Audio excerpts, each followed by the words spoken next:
Good morning, good afternoon, or good evening, depending on where you're listening. Welcome back to AI and the Future of Work.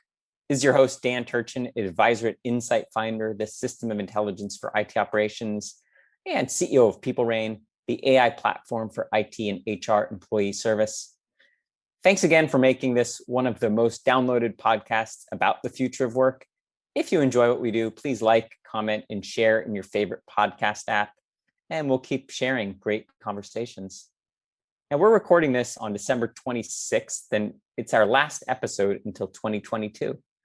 We've had an incredible past year here on the podcast. We've now published over 100 episodes. And, if you look back at the arc of the conversations we've been having, you'll find three distinct themes emerge. The first theme, AI is all about data. How we collect it, store it, transform it, and use it. The second theme that's common is for AI to be trusted, automated decisions must be transparent, replicable, and explainable. That is, you need to know when decisions are made on your behalf using AI, and those decisions must be made in ways that are fair. And I'd say the third theme that comes up on a consistent basis is that the future of work is what I've called ambient intelligence. Better answers will come to you before you know you have a question. In previous episodes, we've talked about this in the context of self-booking conference rooms, self-healing networks, business trips that plan themselves. All of these things, as we've learned, are well less than a decade away. I encourage you to listen to some of these conversations from the archives. You'll get a PhD in AI just by hearing from the technologists, the investors, policymakers, and entrepreneurs that we've talked to who are truly out there creating the future. Now, on today's show, we get to discuss all of these trends with a real disruptor who has been in the space for nearly a decade. Luke Arrigoni started Arricor in 2012 to help large companies unlock the power of their data. Since then, he and the team have helped organizations like AT&T, UPS, and Goldman Sachs solve business problems with applications of AI, including computer vision, neural nets, machine learning, and NLP. Before Arricor, Luke was a data scientist and software architect, having studied math at Columbia. Without further ado, it is really my pleasure to welcome Luke to the podcast. Luke, let's kick things off. Why don't you share a little bit about your background and how you got into the space? Well, first off, I'm really excited to be here. I think this platform is an excellent place to talk about AI. So thank you for having me. So a little bit about my background. You teed it up so well. The last 10 years, there's been a change in the nomenclature around our industry. There's big data, we called it for a while, and algorithm development. But here we are in almost 22, and we all collectively call it data science. But for the last 10 years, there's been one big theme, which is, can you take data, find insight, and either reduce your costs or increase profitability? So my team has been kind of diligently working in that department for a while. But it was largely founded after a startup where we did some data science work. And then, like I said, it was kind of back before it was a thing. And so we just started getting lots of calls. It was built off of a big referral system until we had something that, we could consistently get more and more work from. So it kind of came from a need from the industry and less of us trying to go out and find the work and more of like, I think we should just build a company around this thing that keeps coming to us. Your list of clients reads like the Wall Street Journal. Tell us a story about a particular client that stands out, but maybe a story that makes you most proud. I have a fun one, UPS.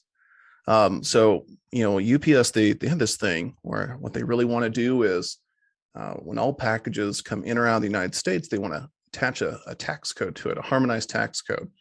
And this right now is, it's a complicated task, requires actually a lot of knowledge around tariffs and customs. And what they wanted to do was just use NLP, neural nets to largely make this a more automated process. And so they called us and they're like, hey, we had IBM Watson give it a shot and it's terrible. It's like 16% accuracy. And we were wondering if maybe you could give it a shot. So like, yeah, let's do it. So we went into it kind of trying to beat IBM, right? And we were expecting maybe we would get, 30 or 40%. And for UPS, giving high confidence on maybe 10% of their items is still a pretty big improvement.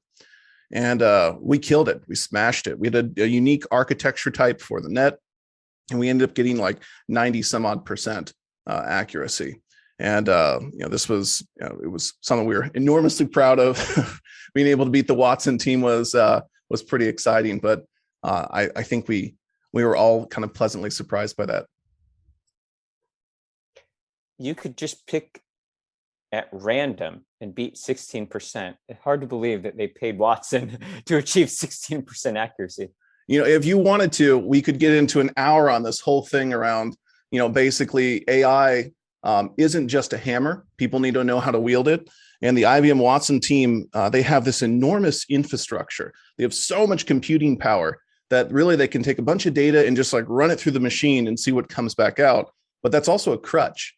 So like if you're just thinking, I'm going to dump a ton of data into a huge computer and get back the insights, you're going to be mistaken. And so I think that's, some of the errors they made. And this was several years ago. I don't want to speak ill about any team now. I'm sure that was just a one-off thing, but at the same time, your listeners and others should be kind of knowledgeable about the fact that it's more than just the computation. It's more than the data. Trying to think in a clever way of how do I teach this machine something fundamental? It's definitely going to net you better results. It's a common theme we talk about, AI being kind of a fusion of art and science. Yes. Yeah. So with that being said, talk us through your process. So UPS approaches you maybe with this business problem. Mm-hmm. Where do you start? So the first thing we really want to do is understand the business. Like what are you really trying to solve, right? Because we do all the boring stuff, right? So we'll get down into the calculus of it, right? And that's nothing that our clients need to be concerned about. We obviously will walk them through if they're interested. Something I'm sure we'll talk about is being able to understand these models. But part of it is, in the beginning at least, is what business problem are you trying to solve? Are you trying to save money? Are you trying to make money? Are you trying to innovate, right? And so for this space, like with UPS, it was, we have a huge cost center, which is humans are doing this work. And we think we can either improve their work or maybe even cut out a portion of it to be automated. And so we take all the data that they give us and we start building prototypes. And the first prototype we built basically matched Watson. We're like, oh, this is the strategy that Watson picked, right? How do we beat this strategy, right? As soon as we go out of the gate, we identify like, how do we make this thing better? And after 2 or 3 tries or whatever, you iterate and you figure out, how can I build something that would, like I said, teach this machine the problem? And then we go back with this prototype and we say, hey, this is the pros and cons of it. I don't want to say that every time it's a win, right? Oftentimes we do have wins. It's something that we're enormously grateful for. But sometimes you go back to the client and you say, we've looked at your data. We know what business problem you're trying to solve. And unfortunately, there are limitations there. This is as far as we can get. And, we can pass this off in case your team wants to figure it out. Or maybe there's another team that's better than us, right? Whatever it is, it's really a very transparent conversation around, this is what we can do with your data. Then they decide, well, let's make this into a big production project, or, I think it'll be okay and we'll pause here. So part of the challenge of building AI models is what I'll call data engineering as much as data science. Talk to us about how you approach the data engineering aspect of the problem when you first see, let's say, a data set, and you have to coach a client or a potential client through the process of creating hygiene, where data is presumably dirty to start with. No, I mean, that's such a knowledgeable question. Our industry is definitely riddled with a deficiency in data engineering.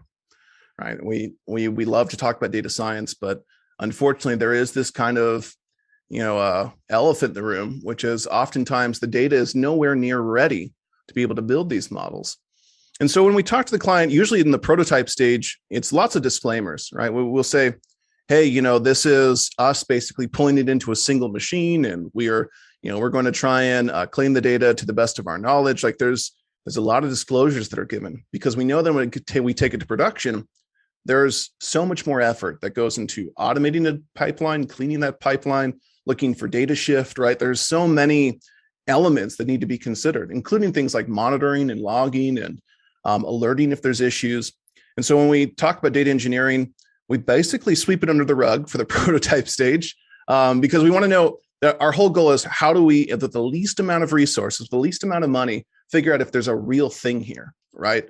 So we tend to kind of avoid the data engineering in the beginning, but as soon as the client says, yeah, this is valuable, the next thing, I mean, priority zero is how much is it going to cost to the data engineering work before we build that prod model? Because as you've illuminated, that's not actually a trivial thing to solve. Oftentimes they'll need, Apache Airflow, and they'll need EMR, right? Whatever infrastructure they're in, they'll need some kind of Spark cluster. And they may or may not be aware of that. And we have to kind of educate them around the expenses, and probably most likely in every scenario, upskilling their team, right? But yeah, no, there's a whole conversation we get to have after the prototype stage. Okay, so you prototype a model, and let's say you benchmark some precision and recall, and like you alluded to, in production, there's data drift, things change, new categories, emerge, other ones are removed. At my company, PeopleRain, we offer what we call an AI managed service, because the fact is, it takes, some amount of introspecting of the model on an ongoing basis to maintain the highest, precision and recall. Do you have a similar concept, or how are you involved once the model's in production? So when the model actually goes to prod, there's a whole process that we try to engage in, which is, obviously there's data engineering we talked about, and the data science part, which is really fun. But the less fun, but just as crucial, is upskilling, or at least doing some level of education with the teams that currently exist. It's such a new industry. It is presumptuous to go in and say, here it is, let me drop it off of your doorstep and then leave, right? So we will talk to DevOps teams, infrastructure teams, software development teams, and including data science teams that may or may not exist in the organization. And so when it's in prod, we basically start this march to making sure everyone can run it. We say that old, adage around, if I get hit by a bus, right? Well, we tell the client up front, the whole goal is that our whole team at Arricor can get hit by a bus, and you don't have this black box sitting out there. So I would say 90+% of our work after production is really making sure that you don't need us anymore. I didn't intend for this to be an ad for Arricor, but I know. Oh, no, I apologize. I should say in a more generic way. Yeah. Whoever you get to do this, because I do want to highlight that even if it's internal, I have seen so many times, it's too many to count, that people will build a black box and set it up, and then they leave jobs, right? So even if it's an internal, if it's an employee, it's another consulting agency, I would stress to your listeners that there's always some kind of contingency around education. Never let these things become black boxes, because they become so much harder to maintain. So no matter who's doing it, Arricor or otherwise, I hope everyone thinks about that next stage. Even though it's not sexy, it's definitely needed for production. All right, so let's move forward. So the model's in production, and the client expresses a concern that it's making decisions that maybe are perceived as inaccurate, or worse, maybe biased. What responsibility do you and your team have for the veracity, or not just for the accuracy, but for the fairness of the decisions that are being made? Yeah. So I would say legally none, right? But that's not how you build a business. So none of our clients would say, we want to, engage in some litigation with Arricor because we feel like this model is biased. That's never happened. But that's like the bare minimum. That's like saying, I'm going to get up in the morning.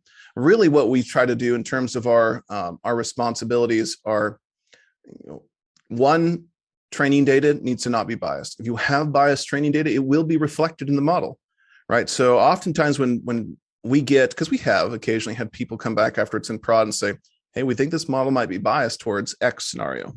The first thing we do is we take that seriously, and we go and find it in the training data.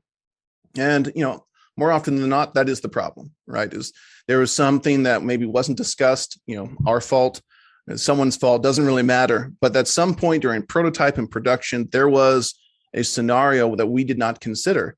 And so the bias would be considered after someone says, usually it's someone that's distant from the project that looked at it and says, hey, I just know this product really well, right? And then we all kind of do the, yeah, of course. And then we go and we fix the training data and fix the model accordingly.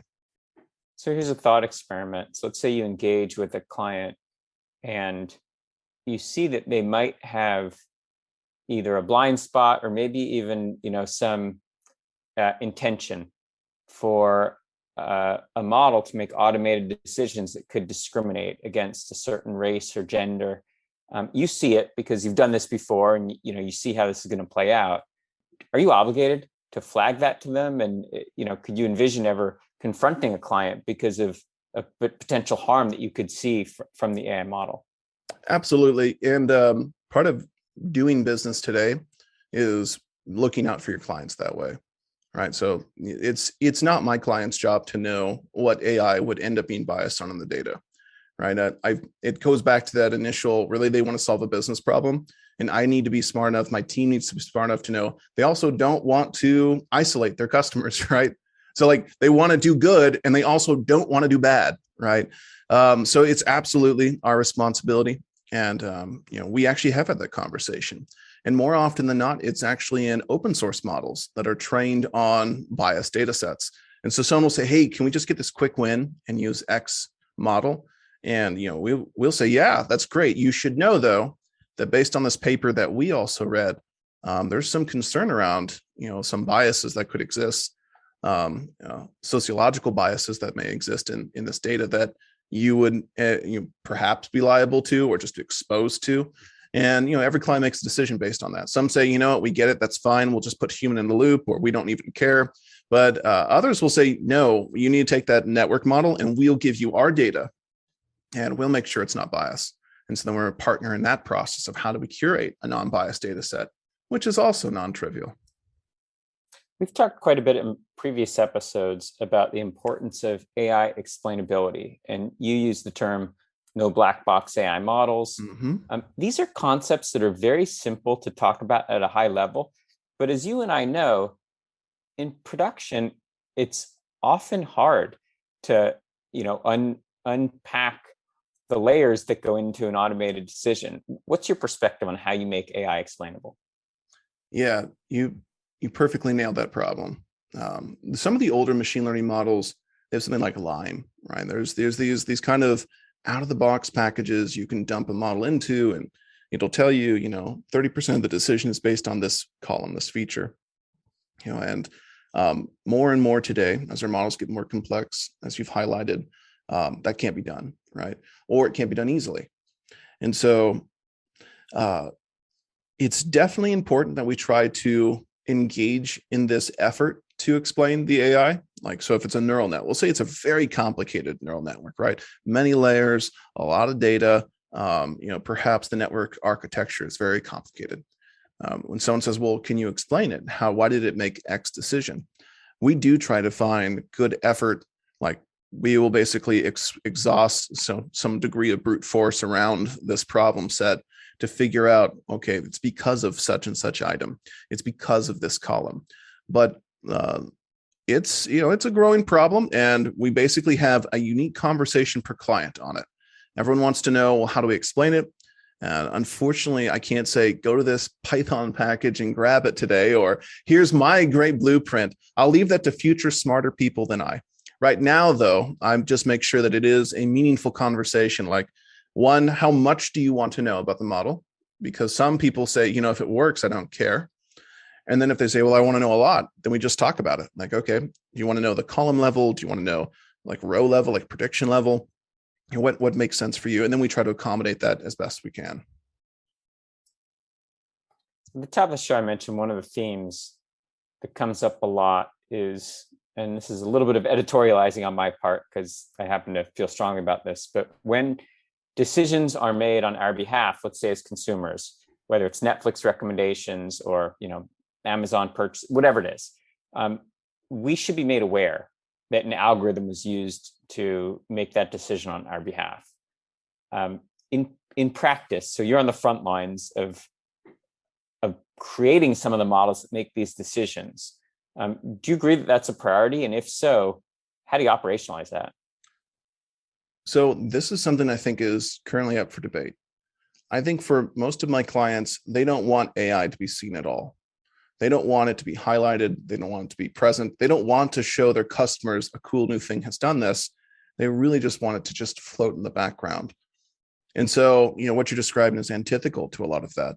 And I don't know if I could say either way. I could say pros and cons for both, right? One, if they're making decisions on behalf of myself as a consumer, yeah, I probably do want to know, is this an automated decision or a human decision? But strangely, I'm not sure if I would discount the computer one to a human one. There's oftentimes, I think, that humans don't make great decisions either, right? So if it's like, hey, a human curated this clothing line for you, right? That's a huge thing these days. There's like a package you get and it's like your fashion, right? Or if it said, an AI algorithm designed it, I'm not sure which one I would preference, right? And so I think that it's going to become more normalized to say this was, decided by a human or by a computer or by, analytics, right? So it's not machine learning. It's not, non-deterministic. It's just like you were the average of this, that, right? It's like how Pandora used to do it, right? Where you serve this song? But as it stands today, it's not a conversation a lot of clients want to have about like, hey, let's highlight this to consumers. So as AI developers, we're often maybe even unintentionally put in ethical quandaries. And I go back to kind of the classical problem that ethicists weigh, called the trolley problem. So the engineer of the trolley has a decision to make. Do you turn left and hit a school bus full of children, or do you turn right and hit an elderly woman crossing the street? And you have to decide between one or the other. And at some level, there's an algorithm developer who's maybe unintentionally having to code some logic that might end up making that kind of decision. How do you think about the responsibility that your team has when potentially very impactful decisions could be made based on your code? I have probably a cop-out answer for that, which is, I really make sure the business understands the trolley problem, and I make sure that they make that call. And we, of course, can reflect it in the machine learning and in the training and what we decide, precision metrics on. But that is a conversation that we have every time. And we always say, like, what are your priorities as a company? Because we don't want to assume. It's not something we can. As far as AI developers' responsibility, it is 100% not your responsibility to make that call. You should not be making that call in isolation. It's almost like it should be a made by committee type conversation. If you are a AI developer and you are going through it and you're like, I'm just going to decide, I think this is the best, that's probably the only wrong way to do it. I would strongly recommend you reach out to a business or a stakeholder and say, how do we form a committee to like make the best call here? And then, of course, you can reflect that decision in your code, in your model structure, but making kind of an authoritarian decision is probably the only wrong way to do it. You and I can have this comfortable conversation about data and models and how they're used and automated decisions. But I think we both probably find, if you talk to the person on the street, there are often misconceptions about how and where AI is used. And oftentimes they relate to, the bot apocalypse and just, wild misconceptions about AI. What would you say is the biggest thing that comes up in your work about just people misunderstanding how AI is used? Most fundamentally, most people think AI does more than one thing, right? They think about a neural network as like making a cheeseburger. It's like flipping buns and like laying things on. Like it's this bot that can do 6 things and lay the right amount of ketchup. When in reality, it's actually a lot less cool than that. Every single function is its own neural net. Every single function of the robot requires its own quote AI. That the AI that most people perceive is actually a collection of it. Like when you have a car that drives itself, it's not a single AI, not a single neural net. You're talking 20, 30, 40 neural nets that would run a Tesla, right? So I would say that whenever I come into that conversation, people start talking about AI like running the world, I often will kind of slow it down a bit and say, but every single thing that needs to be done would require its own model. I think something that's misunderstood is that when we talk about the role of AI in society, probably for the next 20 or 30 years, we're really talking about kind of the fusion of people with machines. It's really taking the output of an automated decision and almost always vetting it with some kind of human review or using AI to augment the intelligence of a human. And so I think, science fiction movies often, cloud people's judgment. And, I think there's a poor level of appreciation for how AI is actually used to complement humans. Absolutely. Yeah. So one of the things that I talked about past guests, I'd love to get your take on this. Let's say fast forward even 10 years, not 20, 30, 50, but just 10 years. What is a task that you think humans will be assisted in doing by machines that today might, just seem like science fiction? I think if we consider that this will really be driven by how people want to spend their money, right? Like how people decide every day they're going to, like I want to invest in this product or I want to buy this product. I think what we end up with is a consumer product in 10 years or less that is making your daily life a little easier. I think one of the things that might sound crazy now, and you actually touched on it a little bit, but I think emotional decisions, keeping track of everyone in your life is going to be something that'll be almost normalized by assisted AI. If you think about all of the forms of communication that come in, the different channels that we get, through, whether it be a podcast or a text message or email or a Zoom call, right? All of these are going to be processed into, a collection of AIs that will say, hey, you know what? Dan is kind of stressed today. You should probably give him a call. And so that's something I think is going to be really normalized, as having this almost neural extension, this part of yourself that lives in a phone, a device, doesn't really know. I don't really know. But at the same time, I think we will wonder how humans ever held large scale social networks like 50, 100 people before, when someone, like my kids will be like, you mean you just kept track of all 100 people in your life, right? Without having just this cool sort list of like, these are the people that are feeling blank today based on the communications you're getting. So if you're coaching your kids about how to think about their careers and you want them to invest in skills that are timeless, that are not good candidates for, autonomous, replacement by autonomous machines, what are the skills that you would think they should be investing in today? Art and math. Says the math major. I have 3 kids and I'm going to push them all to art and math. I don't think machines are going to replace art anytime soon. I have seen a lot of the stuff that comes out and I'm mesmerized by it. I love it, right? But at the same time, I think we can all agree that there's still some human component to art that I think is part of the experience, the journey that we all go through, that we identify with, that I think a machine would always struggle with, unless we, of course, force the machine down the gauntlet of humanity, right? And at the same time, math is so fundamental, right? Like when you think about math, you think about, whatever the next discovery is, and it's something that you and I probably can't figure out, right? Whatever the next internet is in 1940, right? Obviously, it didn't come out in 1940, to be clear, but in 1940, if someone were to describe the internet to you, you'd be like, I don't even have the mental capacity, right? There's something like that out that you and I can't even figure out. And I guarantee you, math will be a critical part in making sure that happens. I tell my kids similar things. Invest in creativity, empathy, rational thinking. These are things that, AGI, artificial general intelligence, I don't know, maybe 50, 60, 70 years, maybe we're close, but maybe not. Regardless, those are edges that people will always have over machines. And I don't think will ever be good candidates. And those are skills that I believe you have to seek out. They're not things that, humans become experts at without, really investing themselves in it. By contrast, I think anything that, is replicable or, anything that is deterministic, I think in the future will be good candidates for full autonomous decision making. I couldn't agree more.